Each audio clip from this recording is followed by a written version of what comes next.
Hey everybody, I'm Michael McClintock and this is lesson 6 for beginning guitarists.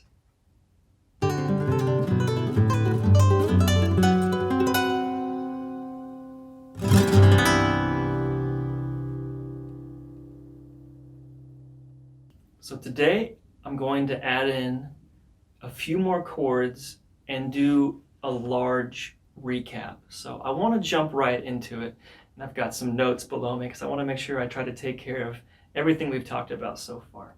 So I would like to introduce the D minor chord. So in a previous lesson, we talked about dampening or muting the low E with our thumb. And I'm going to do the same thing on this chord. So I'm going to mute the low E with my thumb. I've got an open A, an open D. I've got fret 2 on the G string with my second finger, fret 3 on the B string with my fourth finger, my pinky finger, and fret 1 on the high E with my index finger.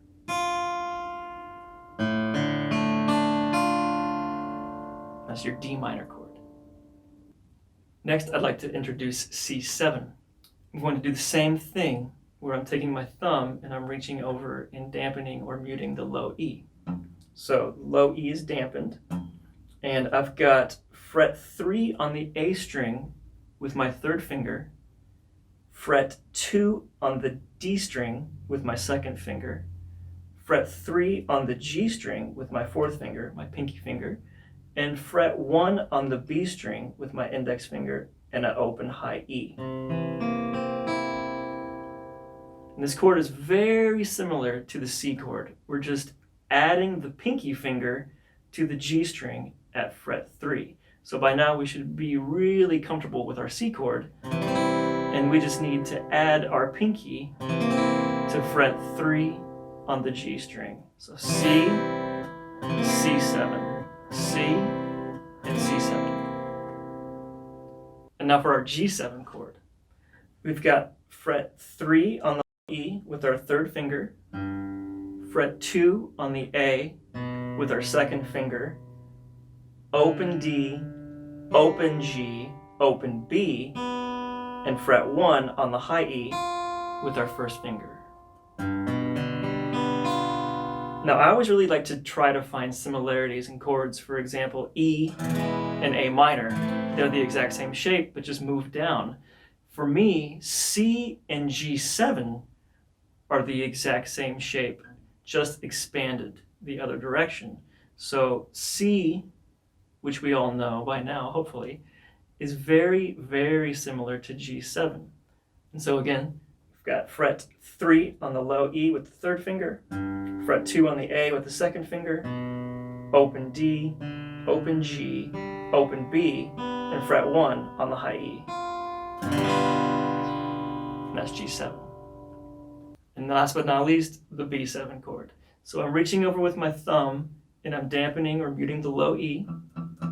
And I've got fret 2 on the A string with the second finger, fret 1 on the D string with the first finger, fret 2 on the G string with the third finger, and open B, and fret 2 on the high E with the fourth finger or the pinky finger. That's the B7. Now, if I'm counting correctly, we've got 14 guitar chords, and hopefully you're getting these memorized and under your fingers and feeling a little bit more confident about playing the guitar. And I would like to introduce a very similar chord progression to what we talked about last week, just in a different key. We've got a G7, a C7, and a D7. And now with the right hand, I want to do something new. I want to do what we can call dampening or killing or judo chopping the strings, whatever you want to talk about. But we need to start getting a little bit more comfortable with this concept. So what am I doing?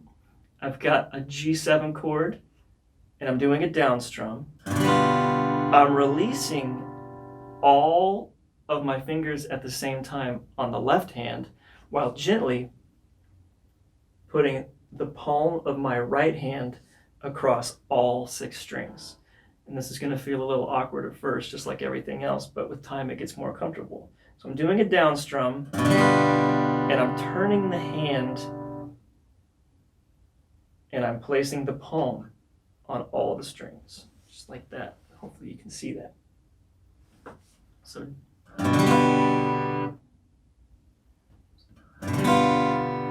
two things happening at once, right? We're releasing all of the fingers on the left hand while simultaneously placing the palm of the right hand down.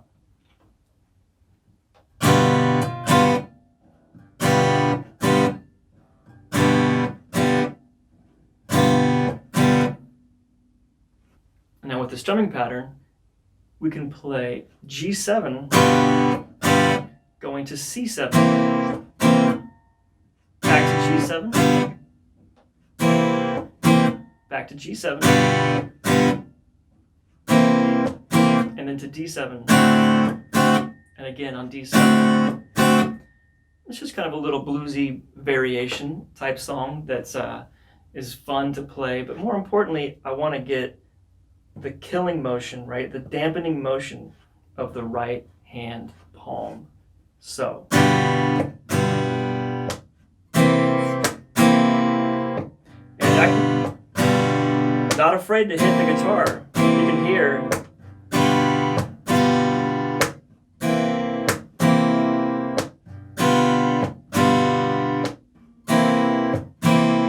And pretty much whenever you're ready, you can go to D7. There's no rules with this one. This is more about just having some fun and strumming.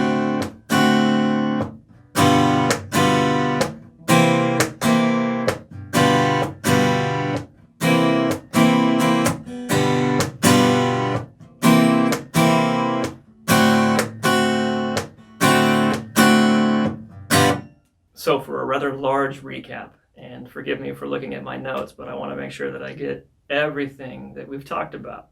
We've got 14 chords. So we've got A, A7, A minor, B7, C, C7, D, D7, D minor, E, E7, E minor, G, and G7. Those things need to be memorized, right?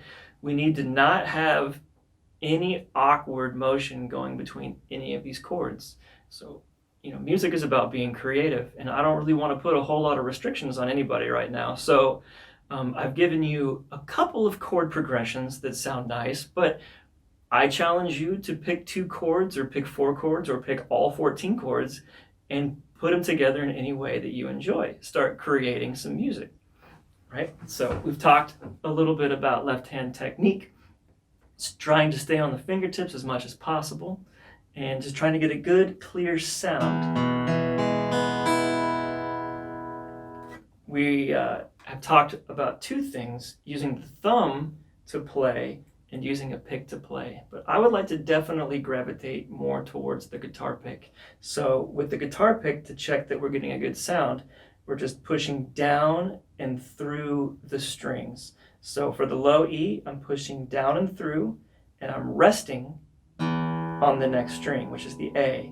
So down and through, rest on the A, down and through, resting on the D, down and through, resting on the G, down and through, resting on the B, down and through, resting on the high E, and then there's nothing to rest on, so just push down and through the high E string. So we really want to strive to get good, clean sounds. And now when doing a strum, we talked mostly about it being a relaxed wrist motion. Now, a little bit of motion can also come from the elbow, but I get a lot of snap out of the wrist. I talked about like jingling keys or holding a treat in front of your pet, your dog or your cat, and just kind of saying, here you go, right? So try to kind of relax that, and then just do a downstroke, good and strong, push through, down strum, and the same thing with your up strum, just the opposite direction, right?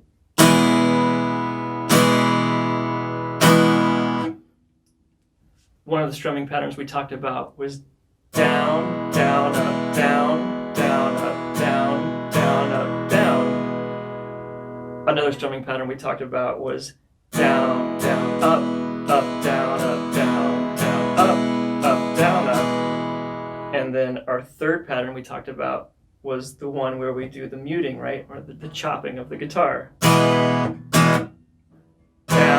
down.